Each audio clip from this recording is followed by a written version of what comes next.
Хүний эрхийн үндэсний комиссийн дэргэд хүний эрхийн хамгаалагчийн асуудал хариуцсан нэгж бол ажиллаж байна. За хүний эрхийн хамгаалагчийн эрх зүйн байдлын тухай хуулиар хүний эрхийн хамгаалагчийн эрх зөрчигдсөн эсэхтэр дүгнэлт гаргах чиг үүрэгтэй хүний эрхийн хамгаалагчийн орон тооны босдохороо ажиллана гэж хуульчилсан. Хүн бүр одоо хүний эрхийн хамгаалагч байх боломжтой. За хүний эрхийн хамгаалагч нь бол өөр ганцаараа болон бусдтай эвлэлдэн нэгдэж эрх ашгаа хамгаалах нөхцөлийг энэ хуулиар бий болгосон. За хүний эрх хамгаалагчд бол одоо малчид, иргэд, иргэний нийгмийнхэн хуульч, өмгөөлөгчд ингээд сайн дураараа болон мэргэжлийн үйл ажиллагаараа хүний эрх хамгаалах үйл ажиллагаанд одоо оролцож өөрсдийнхөө эрх ашигын төлөө дуу хоолойгоо хүргэх боломжийг бол энэ хуулиар бий болгосон. За энэний үр дүнд бол нэгсэндээ хүний эрхийг дээдэлдэг тийм ээ соёл хандлага бол ер нь төлөвшөх тийм нөхцөл нь бий болж одоо маш их ач холбогдолтой. За тэгэхээр Монгол улс 2021 онд хүний эрх хамгаалагч эрх зүйн байдлын тухай хуулийг батлан гаргасан.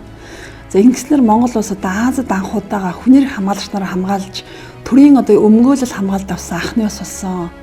Хүний эрхийн төлөөх тэмцэл гэдэг бол хатуу ширүүн бөгөөд хүний эрхийг зөрчигч нарын одоо дарамт, шахалтууд, за эдийн засгийн болон улс төрийн нөлөө, бусад одоо захиргааны болон янз бүрийн хязгаарлалт орж идэг ийм хүн төвхтэй асуудал.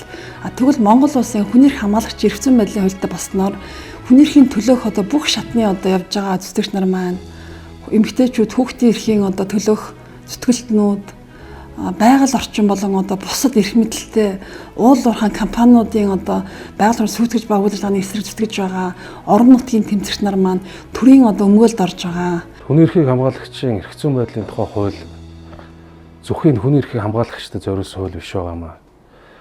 Хүний эрхийг хөхүүлэн дэмжих үүднээс батлагдсан хууль.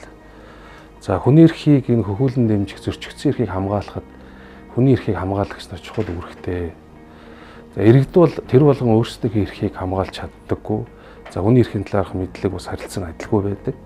Харин ганцаараа болон за хэсэг бүлгээрээ нэгдээд хүний эрхийг хамгаалж байгаа хүний эрх хамгаалагчдыг эрх зүйн хувьд бол яаж зохицуулах юм, ямар хамгаалалттай байх юм, яа дэмжих юм бэ гэдгийг тодорхойлж өгснөөрөө энэхүү хууль бол ач холбогдолтой байгаа. Энэ хороонд бол Монголын хуульчдын холбоо, өмгөөлөгчдийн холбооноос тус бүр нэг гишүүн сонгогдсон ирж ажиллаж байгаа. За мөн 4 гишүүн бол ашигын бус байгууллага сонгон шалгаруулалтанд оролцож сонгогдсон ажиллаж байна. Хүний эрх хамгаалагчийн эрх зүйн байдлын тухай хууль хүчин төгөлдрөө үйлчилж эхэлснээс хойш бол хуулийн этгээд хүний эрх хамгаалагчийн үйл ажиллагаа явуулахтай холбогдуулаад хэд хэдэн үүргийг бол хүлээж байгаа.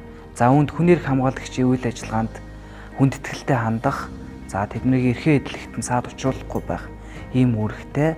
За мөн хүний эрхийн хамгаалагчийн эрхийг хүндэтгэх, шаардлагатай мэдээллээр хангах ийм үүрэгтэй байгаа. За энэ хорооны гол чиг үүрэг нь бол хүний эрхийн хамгаалагчийн эрх зөрчигдсөн эсэх талаар дүгнэлт гаргах ийм гол үүрэгтэй. За энэ үүргээ хэрэгжүүлэхэд нь бол хүний эрхийн хамгаалагчийн нэгж бол одоо тусалж хамтарч ажиллах ийм зорилготой юм аа. За Монголын төр хүний эрх хамгаалагчийн эрхийг хамгаалах, тэдгээрийн үйл ажиллагаанд хүндэтгэлтэй хандах, за төрийн бүх шатын байгууллага албан тушаалтнууд хүний эрх хамгаалагчийн үйл ажиллагааны талаар одоо мэдээлэл сургалтууд явуулах, за хүний эрхчийн одоо шаардсан шаардлагатай мэдээллүүдийг одоо гаргаж өгөх зэрэг нэлээд олон үүрэг хүлээж байгаа. За энэ одоо үүргээ бид нар хангалттай биелүүлж хүний эрхийн төлөөх одоо энэ үйл ажиллагаанд нь одоо дэмжлэг үзүүлэх ёстой. За мөн одоо цагдаагийн болон одоо бусад хүчний байгууллагууд маань одоо хүний эрхийн төлөөх одоо жагсаал зовлон үйл ажиллагаанд оролцож байгаа хүмүүсийн хүний эрхийн төлөөх 50 замаар тэмцлийг одоо ялган салгаж одоо үнэлэх, хүний эрхийг нь зөрчихгүй байх, тэдгээр аюулгүй байдлыг хангах юм үүрэг хүлээж байгаа. За хүний эрхийг хамгаалах тогтолцоо бол ганцхан төрийн байгууллага болоод хуулиар зохицуулагддаг хүний эрхийг хамгаалах механизмаар бүрдэж бэхждэг зүйл биш ээ. Хүний эрхийг хамгаалах тогтолцоо бол хүний эрхийг төлөө зүтгэлтнүүд, хүний эрхийг хамгаалагчид, за мөн өөрсдөө зөрчигдсөн эрх ашигын төлөө тууштай явдаг юм иргэдээс бүрддэг, үр дүн нь бас шууд нөлөөлдөг юм тогтолцоо байгаа.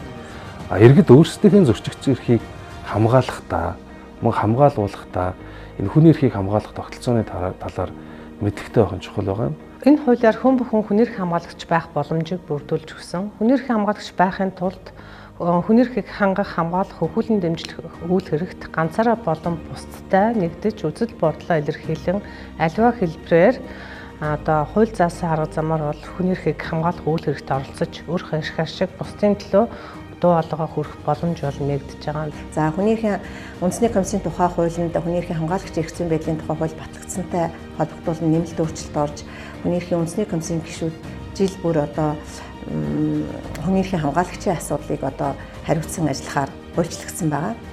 Тийм учраас одоо Монгол улсын одоо төрийн байгууллага, за хүний эрхийн төлөө зүтгэж эртний нийгмийн зүтгэлтнүүд, за бусад одоо хэвлэл мэдээллийн байгууллага зэрэг одоо бүх одоо иргэд бүгд хамтран Монгол улсын одоо хүний эрхийн үндэсний механизмаа бэхжүүлэх, хүний эрхийн төлөөх үүсэд одоо хамтран зүтгэх нь чухал байгаа.